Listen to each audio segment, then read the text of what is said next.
తార వెలిసింది అణింగిలో ధరణి మురిసింది, దూత వచ్చింది సువార్తను మాకు తెలిపింది. తార వెలిసింది, ధరణి మురిసింది, దూత వచ్చింది. ఏమందించింది? దూత వచ్చింది, సువార్తకి సిద్ధమైంది. ఆ సువార్తను విందాం, ఏంటిదో తెలుసుకుందాం. ఫస్ట్ మనకి తెలియాల్సిన గొప్ప విషయం ఏంటంటే 2024 సంవత్సరాల క్రితం నేటి దినాన ప్రపంచం తల్లకిందులుగా మార్చబడుతుంది. ఆ సమయం రానే వచ్చింది. 400 వాగ్దానాలు మనకి పాత నిబంధన గ్రంథంలో యేసుక్రీస్తు పుడతారని మనకు అందించబడ్డాయి. క్రీస్తు అంటే ఎవరో కూడా మీకు తెలియపరుస్తుంది. సో చదువుకున్న పిల్లలు, చదువులేని వాళ్ళు, చదువుకున్న వాళ్ళు అయితే విని గ్రహించండి.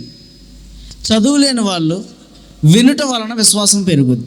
కాబట్టి దేవుడు ఎవరు అనేది, మనకి యేసుక్రీస్తు వారు ఎలా వచ్చారనేది చాలా క్లియర్గా ఎక్స్ప్లెయిన్ చేయడానికి దేవుడు ఒక తలాంతును నాకు ఇచ్చారు. కాబట్టి అది మీకు అందించడానికి ఎంతగానో ఇష్టపడుతున్నాను. దయచేసి మీరు అందరూ కూడా ఏకీభవించండి. నా ప్రియ దేవుని బిడ్డలారా, మనందరం ఈనాటి దినాన మనలాగే ఈరోజు సువార్తని అందించడానికి నేను ఎలా వచ్చానో, ఆ సువార్తను వినటానికి మీరు ఎలాగొచ్చారో, అలాగే ఆ సమయంలో కూడా బెత్లెహేంలో అక్కడ ఉన్న ప్రతి ఒక్కళ్ళు కూడా ఎంతో బానిసలో ఉన్నవాళ్ళు, బాధపడుతూ ఉన్నవాళ్ళు. ఆనాటి దినాన చాలామంది బానిసల్లో, బాధల్లో ఉన్న వాళ్ళని విడిపించడానికి యేసుక్రీస్తు అంటే ఇమ్మానుయేలు వస్తారని చెప్పి ఎదురు చూస్తూ ఉన్నారు. ఇమ్మానుయేలు రావడానికి, యేసుక్రీస్తు వారు రావడానికి, ఆ అభిషక్తుని కోసం 400 వాగ్దానాలు లిఖించబడ్డాయి మన పాత నిబంధన గ్రంథం. ఈ వాగ్దానాలన్నీ నెరవేర్చబడడానికి, యేసుక్రీస్తు వారు పుట్టడానికి ఆ సమయం రానే వచ్చింది. అది ఈ సమయం. ఏ రోజు అయితే మనం యేసుక్రీస్తు వారిని అంగీకరిస్తామో ఆ రోజు రక్షణ మన గృహంలో వస్తుంది. ఎప్పుడైతే రక్షణ వస్తుందో, ఆ రక్షణ వచ్చిన చోట మొదటిగా మనలో వెలుగు నింపబడుతుంది. మన గృహంలో వెలుగు నింపబడుతుంది, చీకటి తొలగిపోతుంది. ఈ వెలుగు నింపబడటం, చీకటి తొలగిపోవడం అని అంటే మన జీవితాల్లో పాత జీవితం అంతా కూడా గతించిపోయి కొత్త జీవితం ఆసన్నమవుతుంది. దేవుడు ఇది మనందరిలోనూ ఉంచునుగాక. మనందరిలో, మన గృహాల్లో వెలుగు నింపునుగాక, మన హృదయాల్లో వెలుగు నింపునుగాక. యోహాను సువార్త 1వ అధ్యాయం 1వ వచనం చూసినట్లయితే దానిలో క్లియర్గా ఒక మాట మెన్షన్ చేసి ఉంటుంది. 1 వాక్యము, 2 జీవము, 3 వెలుగు. సో ఇక్కడ మనకి వీటిల్లో మొదటగా వాక్యము అనగా యోహాను సువార్త 1వ అధ్యాయం 1వ వచనంలో చాలా క్లియర్గా రాసి ఉంటుంది. ఏమన్నంటే ఆదియందు వాక్యము ఉండెను, ఆ వాక్యము దేవుని యొద్ద ఉండెను, ఆ వాక్యమే దేవుడై ఉండెను. ఆదియందు వాక్యం ఉండెను, వాక్యము ఏమై ఉందంట? వాక్యము దేవుడై ఉండెను. ఆదియందు వాక్యం ఉండెను, వాక్యము దేవుడై ఉండెను. ఇప్పుడు మీకు ఒక మాట అర్థం అవ్వాలి.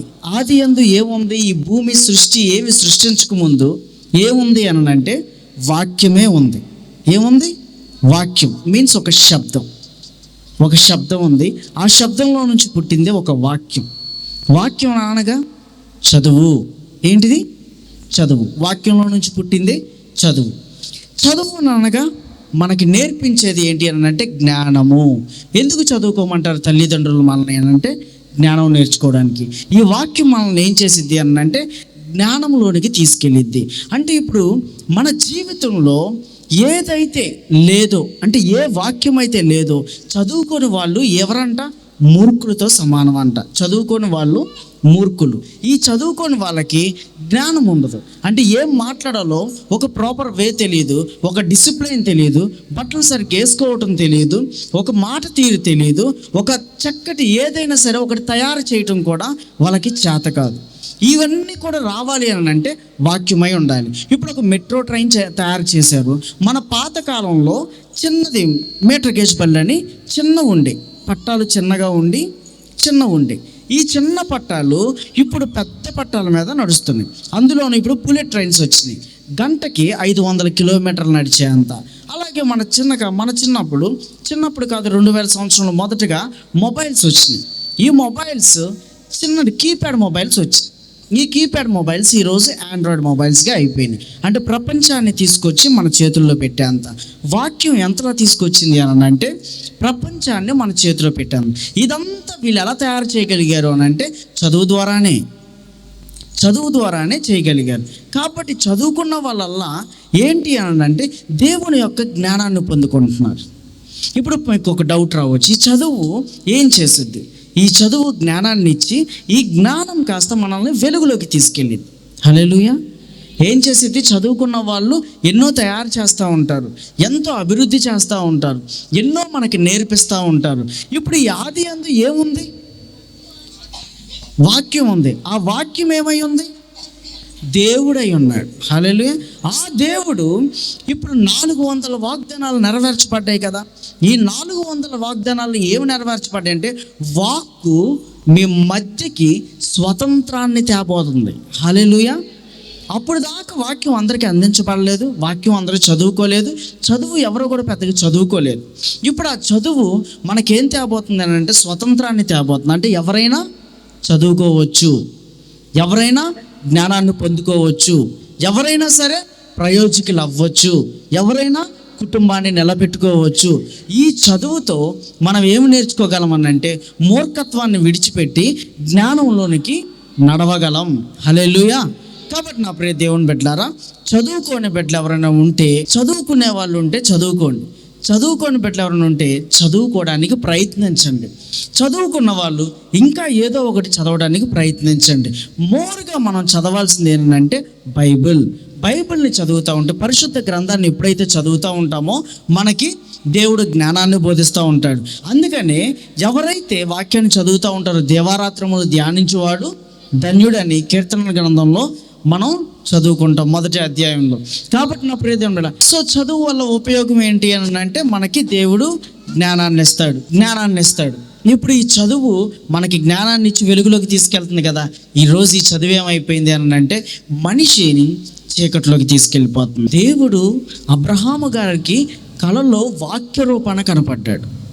ఆది కాండంలో, ద్వితీయోపదేశ కాండంలోకి వచ్చేటప్పటికి మోషేకి వాక్య రూపానే దర్శనం ఇచ్చాడు, 10 ఆజ్ఞలను ఇచ్చాడు. మోషే గారు ఒక మాట స్పష్టంగా అంటారు, తండ్రి నువ్వు వాక్యములను నాకు ఇచ్చావు, ఈ వాక్యాలని నేను అనుసరించి నడిచిన ఎడల నేను జ్ఞానవంతుని అవుతాను, ఈ వాక్యాన్ని నేను అనుసరించి నడవని ఎడల నా జీవితం నాశనం అయిపోద్దని చెప్పి ద్వితీయోపదేశ కాండం 17వ అధ్యాయం 4వ వచనంలో క్లియర్గా రాసి ఉంటుంది.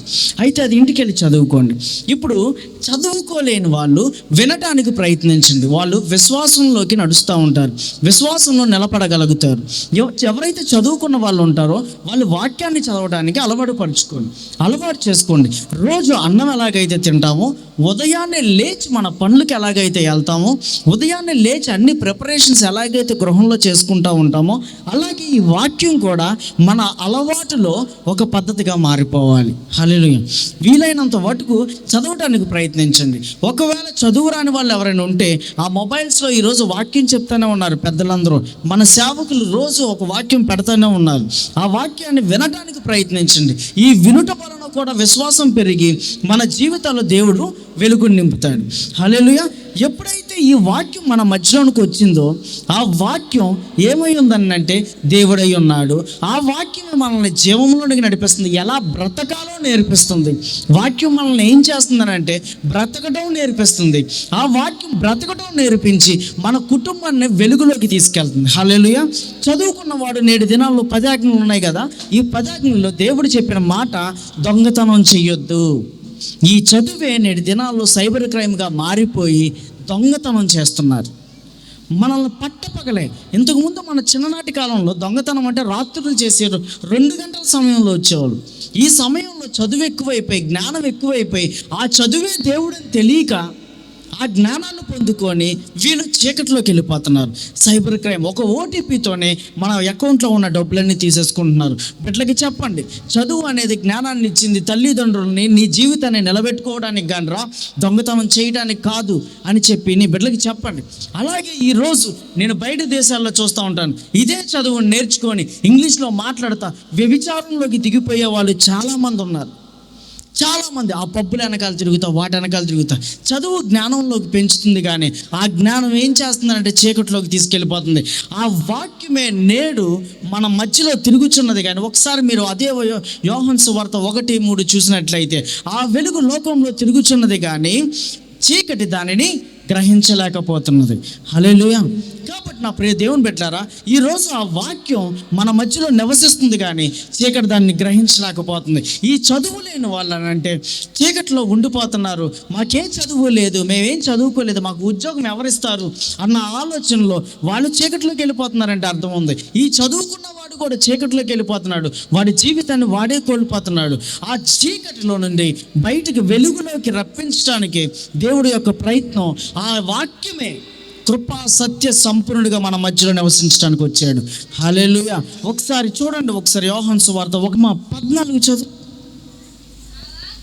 ఆ వాక్యము శరీరధారి అయి కృపా సత్య సంపూర్ణుడిగా మన మధ్యలో నివసించెను. హల్లెలూయా. చూసారు అంత క్లియర్గా చెప్పారు. ఆ వాక్యమే శరీరధారి అయి కృపా సత్య సంపూర్ణుడిగా మన మధ్యలో నివసించెను. ఇప్పుడు మనందరికీ ఒక డౌట్ వస్తూ ఉంటుంది జనరల్గా. ఏం డౌట్ అని అంటే, కన్యక గర్భం ధరించిద్దా? క్లియర్గా వినండి. ఇది వినటం వలన చాలా గొప్ప మర్మం మీకు తెలుస్తుంది. ఇది వినటం వలన చాలా గొప్ప మర్మం మీకు తెలుస్తుంది. క్రిస్టమస్ అంటే ఏంటి అని అంటే, క్రీస్తు పుట్టుక అని చెప్తాం. క్రీస్తు ఎలా పుట్టాడు అని అంటే, పుట్టాడు అంతే. ఎలా పుట్టాడు? కన్యక గర్భం ధరించింది, పరిశుద్ధాత్మ ఆవరించింది, పుట్టేశాడు. అసలు క్రీస్తు కన్యక గర్భం ఎలా ధరించింది అని అడిగితే క్వశ్చన్కి ఆన్సర్ మన దగ్గర లేదు. స్టిల్ ఈ రోజుకి కూడా దేవుడు ఉన్నాడు. దేవుడు ఏమై ఉన్నాడు అని అంటే ఆత్మై ఉన్నాడు. ఇదే కదా, ఆత్మై ఉన్నాడు. ఆది యందు ఆత్మై ఉన్నాడు. ఆ ఆత్మ శరీరం ధరించుకొని మన మధ్యలోనికి వచ్చేసింది. ఇదేనా? బట్ ఇక్కడ ఏమని చెప్తున్నాడు? ఆది యందు ఏముంది? ఆ వాక్యం దేవుడై ఉన్నాడు. క్లియర్గా చెప్తున్నా, ఆ వాక్యమే శరీరధారి అయి కృపా సత్య సంపూర్ణుడిగా మన మధ్యలో నివసించడానికి వచ్చాను. తన స్వకీయుల యొద్దకు వచ్చిన కానీ వాళ్ళు అంగీకరించలేదని క్లియర్గా రాసి ఉంటుంది. స్వకీయులు అనగా సొంత బిడ్డల దగ్గరికి వచ్చారు కానీ సొంత బిడ్డలు ఆయన అంగీకరించలేదు. కాబట్టి ఇక్కడ చెప్తున్న మాట ఏంటి అని అంటే, ఆయన ఏ వాక్యం అయితే ఈ శరీరధారి అయి ఈ లోకానికి వచ్చిందో ఆ వాక్యాన్ని వాళ్ళు అంగీకరించకపోగా, అంటే ఈ రోజుల్లో చదువు మన మధ్యలోనికి వచ్చి దేవుడు ఆ స్వతంత్రాన్ని ఇచ్చి చదువుకోండి అని చెప్పినా కానీ చదవలేని స్థితిలో ఉన్నాం. అందుకని ఒకవేళ చదువుకోకపోతే మీరు కనీసం వాక్యమైన చదివి జ్ఞానాన్ని పొందుకొని ఆ జ్ఞానంతో నీ జీవితాన్ని కట్టుకుంటూ, నీ బిడ్డల జీవితాన్ని కట్టుకుంటూ నీ ఇల్లును చక్క పెట్టుకోమని చెప్తున్నాడు. అది కూడా మనం చేయలేకపోతున్నాం. దేవుని యొక్క వాక్యం చెప్పడానికి కొంతమంది సేవకుల్ని దేవుడు ఏర్పరిచి వాళ్ళ జీవితాలు చదువుకున్నా కానీ, ఇప్పుడు మనకు మధ్యలో ఉన్న పాస్టర్ గారు ఎంఎల్ఎంఏ చేసినట్టున్నారు, మాస్టర్స్ చేసి ఈరోజు అమెరికాలో డాక్టరేట్ చేసి ఎక్కడైనా ఒక బైబిల్ కాలేజ్లో ఒక ఫ్యాకల్టీలో జాయిన్ అయినా ఆయనకు ఒక 50-60 వేలు జీతం వస్తుంది. నేను నా కాంట్రాక్ట్స్ చేసుకున్నా నెలకి నాకు ఒక 2 లక్షల నుంచి 3 లక్షల వరకు నేను ఏం చేసుకోగలను. ఎంత చీప్గా వేసుకున్నా సరే 1 లక్ష రూపాయలు అయితే తీసుకోగలను. కానీ ఒక్క మాట మీ చదువు లోకానికి ఉపయోగపడకూడదు, మీ చదువు నాకు ఉపయోగపడాలి. చదువుకోని బిడ్డలు ఎవరైతే ఉన్నారో వాళ్ళకి ఆ వాక్యాన్ని పరిచయం చేసి వాళ్ళ జీవితాలను కట్టండి అన్న ఒక్క మాట మీద మా తండ్రి ఏ ఆశయాన్ని అయితే చూసుకున్నాడో మాలో ఆశయాన్ని విడిచిపెట్టి దేవుని మాటగా తన కుటుంబంలో నుంచి ఇద్దరు కూడా ఈరోజు దేవుని వాక్యాన్ని పంచడానికి మీ మధ్యలోనికి వచ్చారు. హల్లెలూయా. కాబట్టి నా ప్రియ దేవుని బిడ్డలారా, ఇలాగే ఆ వాక్యం ఈరోజు మన మధ్యలో శరీరధారి కృపా సత్య సంపూర్ణుడిగా మన మధ్యలో నివసించడానికి వచ్చింది. తన సొంత బిడ్డలు తయారు చేసిన ఆ వాక్యం తయారు చేసిన సొంత బిడ్డలు, ఆ వాక్యాన్ని నింపడానికి వచ్చిన సొంత బిడ్డలు ఆయన అంగీకరించలేదు. బట్ ఈరోజు మనం ఏం చెప్తున్నాం అంటే, క్రీస్తు పుట్టాడు, నా కొరకు పుట్టాడు, రక్షించడానికి పుట్టాడు, నా జీవితంలో వెలుగు నింపడానికి పుట్టాడు. మరి నీ జీవితంలో కార్యం జరుగుతుందా అని అంటే మన జీవితంలో కార్యాలు జరగట్లేదు, అవి జరగవని చెప్తున్నాం. ఎందుకు అంటే మన జీవితంలో ఏమి నింపబడట్లేదంటే ఆదియందు వాక్యం ఉండెను, ఆ వాక్యమే దేవుడు ఉండెను, ఆ వాక్యం మన జీవితంలో లేదు. ఆ వాక్యాన్ని 1కి 100 సార్లు నొక్క నుంచి 25 సార్లు 100 సార్లు మీ మధ్యలో చెప్తున్నా కానీ ఆ వాక్యం మీ బుర్రలోకి వెళ్ళట్లేదు. బికాజ్ మనందరం కూడా ఎక్కడున్నామని అంటే లోకంలోనే, చీకట్లోనే ఉండిపోతున్నాం. హల్లెలూయా. ఆ మాట కూడా అదే యోహాను సువార్త 1:4 క్లియర్గా రాసి ఉంటుంది. ఆ వెలుగు లోకంలో తిరుగుచున్నది కానీ చీకటి దానిని గ్రహించలేకపోతుంది. ఆ వాక్యమే స్వకీయుల యొద్దకు వచ్చాను కానీ ఆ స్వకీయులను ఆయన అంగీకరించలేదు. ఆ వాక్యమే శరీరధారి కృపా సత్య సంపూర్ణుడిగా మన మధ్యలో నివసించను కానీ అది కూడా మనం గ్రహించలేకపోయాం. కాబట్టి వాక్యం అనగా చదువు. ఈరోజు గ్రహించండి, పరిశుద్ధాత్మ ద్వారా పరిశుద్ధాత్మ కన్యకని ఆవరించి అక్కడ బిడ్డలను కన్నాడా. ఇప్పుడు మీకు ఒక డౌట్ రావాలి, భర్త లేకోకుండా కన్యక గర్భం ధరించదు. ఈరోజు టెక్నాలజీ ఎంత పెరిగిపోయింది అని అంటే ఫ్లైట్స్లో తిరుగుతున్నాం. ఈరోజు ఫ్లైట్స్ దగ్గర 50 నుంచి 60 వేల కిలోమీటర్లు హైట్స్లోకి వెళ్ళిపోతుంది. ట్రైన్ ఎలా వెళ్ళిపోతుంది అంటే 500 కిలోమీటర్స్ పర్ అవర్ స్పీడ్తో వెళ్ళిపోతుంది. అలాగే ఈరోజు ఈ మిక్సర్లు వాడుతున్నాం, ఈ మైక్స్ వాడుతున్నాం. ఇందాక చెప్పారు ఈ మైక్ అంత అప్డేటెడ్ కాదు, ఆ మైక్ అప్డేటెడ్ అని చెప్పారు. ఇంత టెక్నాలజీ పెరిగి ఇంత చేసిందంతా ఏంటి అని అంటే ఒక్క చదువే కాదా. చదువుకోనాడు ఏం చేయగలడు అని అంటే చదువుకోలేడు, పెద్దగా ఏం చేయలేడు. ఆ చదువుకున్న ఐన్స్టైన్ లెక్కలను కనిపెట్టాడు. ఆ చదువులో నుంచి వచ్చిందే ఈరోజు చాలా లెక్కలు మనం వేస్తూ ఉన్నాం. Einstein, Isaac Newton gravitational power అంటే ఆకర్షణ శక్తిని కనిపెట్టాడు. ఇదంతా ఎలాగనంటే చదువుకోవడం వలనే. ఆ వాక్కు శక్తే భూమి మీదకి రాబట్టి ఈరోజు నువ్వు నేను ఇలా చదువుకుంటూ, ఈరోజు నువ్వు నేను దేవుని గురించి దేవుని మాటలు వింటూ, ఇదిగో దేవుని వాక్యాన్ని చదవమనే చెప్తున్నారు. దేవుడు నా వాక్యాన్ని చదవండి. మీరు లోకమైన చదువులు చదవలేకపోతున్నారా? కనీసం కొంత గొప్ప చదువుకున్నాం కదా, ఆ చదువుతో ఆ వాక్యాన్ని చదివి నీ ఇల్లును కట్టుకోండి, వెలుగులో నడవండి. ఆ వాక్యాన్ని చదివి చీకటిని విడిచిపెట్టండి. మీరు అనుకుంటున్నారు నాకు చదువు రాదు అని. చదువుకోవడానికి మీరు చదువుకోలేదు. ఈరోజు మొబైల్స్ వచ్చేసినాయి, దానిలో ఎన్నో వాక్యాలు వింటున్నారు. ఆ వాక్యాలను కూడా మన హృదయంలో పదిలిపరుచుకోలేకపోతున్నాం. మన వినికిల్లో కానీ మన హృదయంలో కానీ పదిలిపరుచుకోలేకపోతున్నాం. కాబట్టి ఈరోజు మనం వెళ్ళి పాపంలో పడిపోతున్నాం, ఈరోజు మనం వెళ్ళి దొంగతనంలో పడిపోతున్నాం, ఈరోజు మనం వెళ్ళి అప్పులు పాలైపోతున్నాం. ఆ వాక్యం చెప్తున్న మాట ఏంటంటే నేను నీకు జీవాన్ని ఇచ్చాను, నేను నీకు వెలుగునిస్తున్నాను.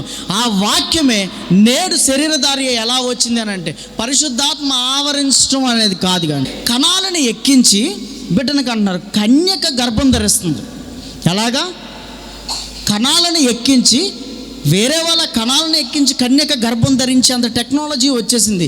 తర్వాత టెక్నాలజీ ఏం తయారు చేస్తున్నారంటే వేరే వాళ్ళ కణాలు ఎక్కించడం ఎందుకు, డైరెక్ట్గా వాళ్ళల్లో వాళ్ళే ఒక ట్యాబ్లెట్ ఇవ్వటం వలన వాళ్ళల్లో వాళ్ళే గర్భం ధరిస్తారు.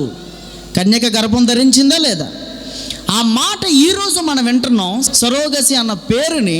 కానీ అక్కడ 2024 సంవత్సరాల క్రితం ఈయన అదే వాక్యం, ఏ వాక్యం? దేవుడై ఉన్న వాక్యం భూమి మీదకి అదే కన్యక గర్భం ధరించి వచ్చింది. ఈరోజు చెప్తున్నాం, మనుషులందరూ చెప్తున్న మాట ఏంటి అని అంటే నేను చాలా జ్ఞానవంతుణ్ణి, మా అంత జ్ఞానవంతులు ఎవరూ లేరు, మేము చదువుకొని ఇదిగో ఈరోజు కన్యక గర్భం ధరించేలాగా అంత టెక్నాలజీని మేమే తీసుకొచ్చామని సంకలు కొట్టుకుంటున్నారు.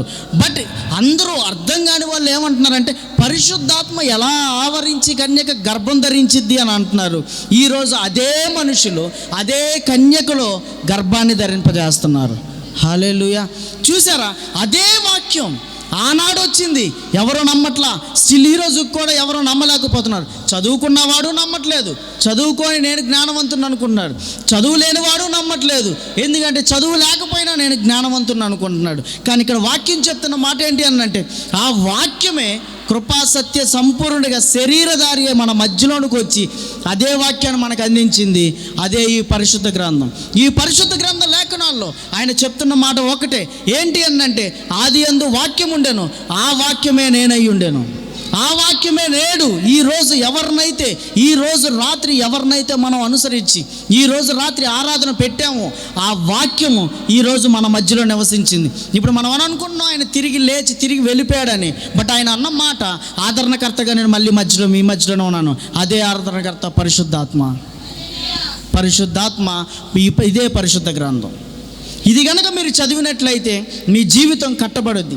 ఇది కనుక మీరు చదివినట్లయితే మీలో జీవం నింపబడుద్ది.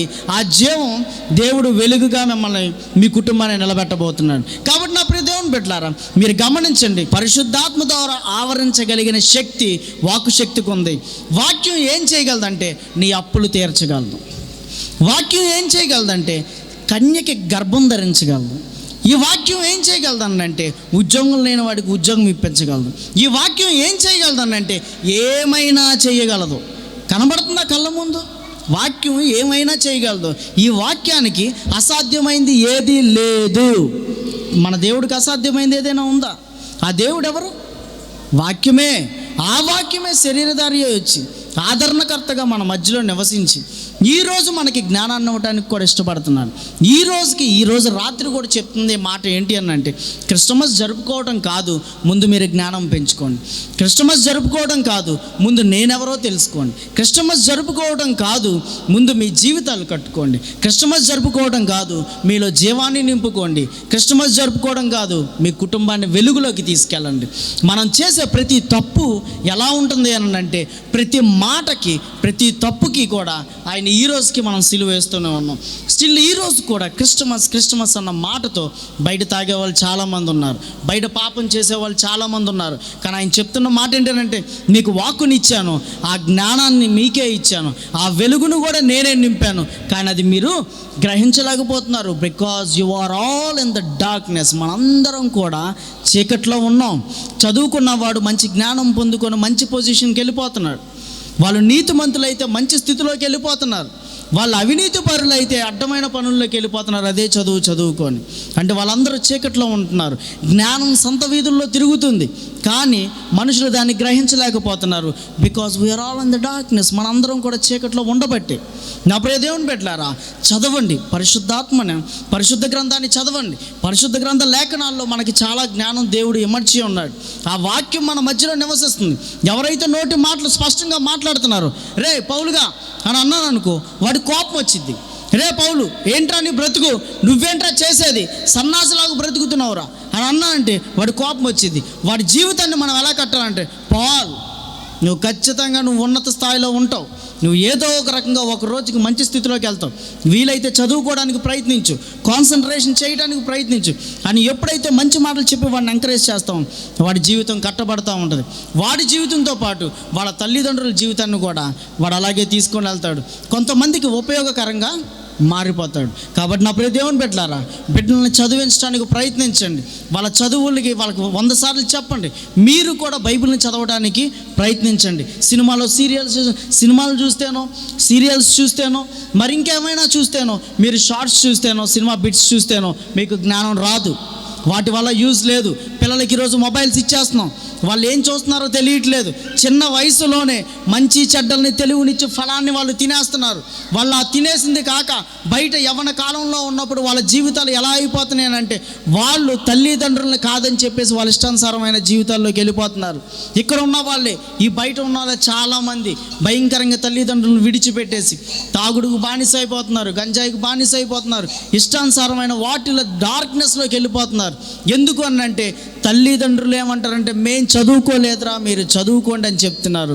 వాళ్ళు మేము చదువుకోమని చెప్తున్నారు. అదే తల్లిదండ్రులు దేవుని వాక్యాన్ని వింటూ ప్రార్థన చేస్తూ వాళ్ళ మధ్యలో కనుక ఖచ్చితంగా ఉన్నట్లయితే, పిల్లల్ని చక్కగా పెంచుకొని దేవుని యొక్క జ్ఞానంతో నిత్యం ప్రార్థన చేస్తూ ఉంటే బిడ్డలు కూడా అదే ప్రార్థనలో పెరుగుతారు.